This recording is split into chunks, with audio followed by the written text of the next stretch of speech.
জয় ঠাকুর। শ্রী শ্রী রামকৃষ্ণ পুঁথি চতুর্থ খণ্ডের অন্তর্গত প্রভুর সহিত রাখালের মিলন এই অধ্যায় থেকে আজ আমরা নবমতম দিন পাঠ করছি। এই 9 দিন পাঠ করার মাধ্যমে প্রভুর সহিত রাখালের মিলন এই অধ্যায় আজ শেষ হতে চলেছে। আজকে এই অধ্যায়ের শেষ পাঠ অংশ। এর আগের দিনের পাঠে আমরা দেখেছি ঠাকুর বলরাম বসুকে বলেছেন যে দেখো গো, রাখাল নামে যে ছেলেটি আমার কাছে আসে সে খুব ভক্তিমান, কাঁসারিপাড়ার কাছে সিমলায় বাড়ি। ও যদি আসে দেখো একটু, আর একটু গিয়ে তার কাছে যদি পারো দেখা করে এসো। এরপর থেকে বলরাম বসুর সঙ্গে রাখালের ঘনিষ্ঠতা বাড়ে এবং ভীষণ যত্ন করে তাকে বলরামবাবু নিজের বাড়িতেই রেখে দেন। পরের অংশ আজ পাঠ করছি। প্রচারে উঠিল এক অভিনব ধারা, ভক্তের ভবনে শ্রী প্রভুর ভিক্ষা করা। কোন নির্ধারিত দিনে সহভক্তগণ মহোৎসব নৃত্য গীতে হরি সংকীর্তন। জনায়ের প্রাণ কৃষ্ণ শহরেতে বাড়ি, বিশুদ্ধ ব্রাহ্মণ তেহ পরম আচারী। ব্রাহ্মণের রীতিনীতি সব আছে তাই, দ্বিতীয় তাহার মতো মেলা মহাদায়। সময়ে সময়ে প্রায় এখন তখন তাহার ভ্রবণে শ্রী প্রভুর নিমন্ত্রণ। ভোজনের পরিপাটি হেন নাহি শুনি, সন্তুষ্ট তাহাতে অতি অখিলের স্বামী। ভক্তি ভরে দ্বিজবর আতপ্তণ্ডুল, অতি মিহি অন্ন তাঁর যেন জুই ফুল। আনাতেন দেশ থেকে করিয়া জোগাড়, স্বদেশে সঙ্গতি খুব নিজে জমিদার। তণ্ডুলের রূপ গুণ না যায় বর্ণন, জনমে সুন্দর অন্ন করিলে রন্ধন। আলো করে গোটা ঘর যথা রাখা যায়, আমোদিত চারিদিকে গন্ধ হেন তাই। ফল ফুল পাত্র মূলে সাত্বিক ব্যঞ্জন, বিবিধ আস্বাদ যুক্ত বিবিধ রকম।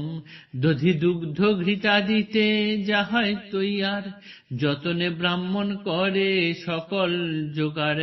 শুদ্ধাচারে অন্তঃপুরে বাড়ির মেয়েরা, স্বহস্তে রন্ধন করে আপনারা তারা। ছুঁইতে না দেয় কারে অপর মানুষে, কলঙ্ক যাদের হাত কখনো আমিষে। স্বধর্মে আচারী যে বা তারে ভগবান, দেখিলাম বরাবর বড় কৃপাবান। শত ছিদ্র বর্তমান যদি অন্যদিকে, তথাপি করুণা তাঁর রাশি রাশি তাকে। ধর্মপক্ষে তিলাদপি রহে যার টান, প্রভুর নয়নে লাগে গিরি পরিমাণ। নিরবধি কৃপানিধি মূরতি প্রভুর, চিন্তা কিসে জীবের হইবে তম দূর। দিনের এতে জীবহিতে ব্রতী প্রভু বর, ঈশ্বরের পথে কিসে হবে অগ্রসর। করুণায় প্রভুদেব সহায় কেমন, পিতৃবলে বালকের বক্ষে আরোহণ। দুর্বল শিশুর সাধ মাত্র উঠে গাছে, বাপ দেন পাছা ঠেলা দাঁড়াইয়া নিচে। সৎপথে সদাচারে অল্পমতি যার, দ্রুত গতি পূর্ণমতি কৃপায় তাহার। তপে জপে যজ্ঞে কিংবা সাধন ভজনে, কীর্তনে মননে কিবা পূজা আরাধনে। স্বধর্ম আচারে কিবা বিবেক বিরাগে, সৎশাস্ত্র পাঠে কিংবা ভক্তি অনুরাগে।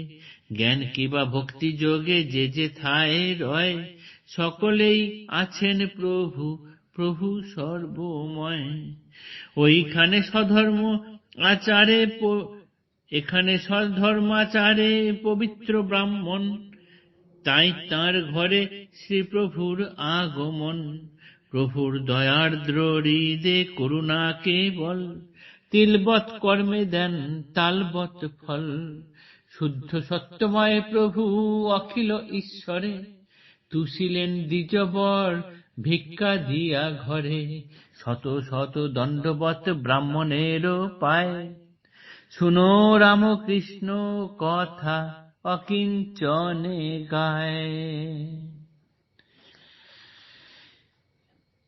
সেই সময়ে প্রচারে এক নতুন বা অভিনব কৌশল শুরু হলো। সেটি হলো ঠাকুর মাঝে মাঝে তার নিজের ভক্তের বাড়িতে ভিক্ষায় বেরোতেন। কোন এক নির্দিষ্ট ভক্তের বাড়িতে যেতেন, সেই দিন সেইখানে মহোৎসব হতো, নৃত্য গীত হরিসংকীর্তন এইসব হতো এবং সেইখানে সেই সময় খুব ভালোভাবে আনন্দে দিনগুলো কাটত।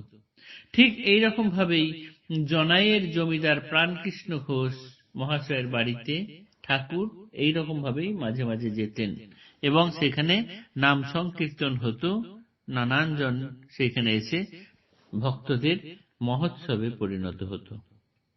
এই জনাইয়ের প্রাণকৃষ্ণ বাবু নিজে খুব আচারী ছিলেন এবং তিনি তার বাড়িতে খুব শুদ্ধ সত্য আচারের সঙ্গে ভীষণ শুদ্ধতা বজায় রেখে ঠাকুরের জন্য দেশের বাড়ি থেকে এত সুন্দর সরু চাল আনতেন যেন সেগুলো জুঁই ফুলের মতো ভাত হতো এবং ঘরে সেই চাল রাখলে গোটা ঘর সুগন্ধে ভরে যেত।